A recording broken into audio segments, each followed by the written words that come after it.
بسم الله الرحمن الرحيم الرحمن علم القرآن خلق الإنسان علمه البيان الشمس والقمر بحسبان والنجم والشجر يسجدان والسماء رفعها ووضع الميزان ألا تطغوا في الميزان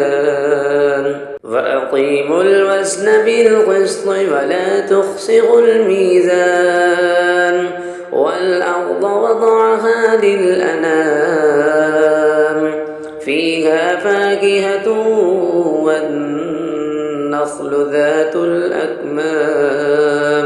والحب ذو العصف والريحان فبأي آلاء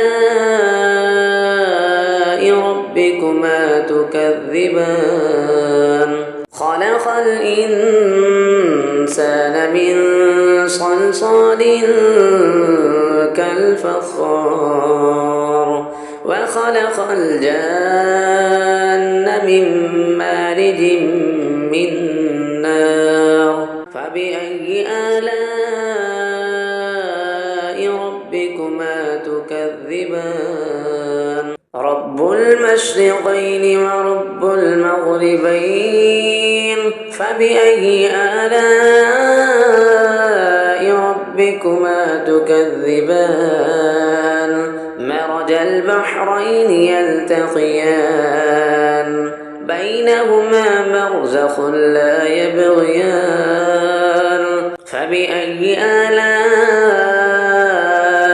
ربكما تكذبان يخرج منهما اللؤلؤ والمرجان فبأي آلاء ربكما تكذبان وله الجوار المنشآت في البحر كالأعلام فبأي آلاء ربكما تكذبان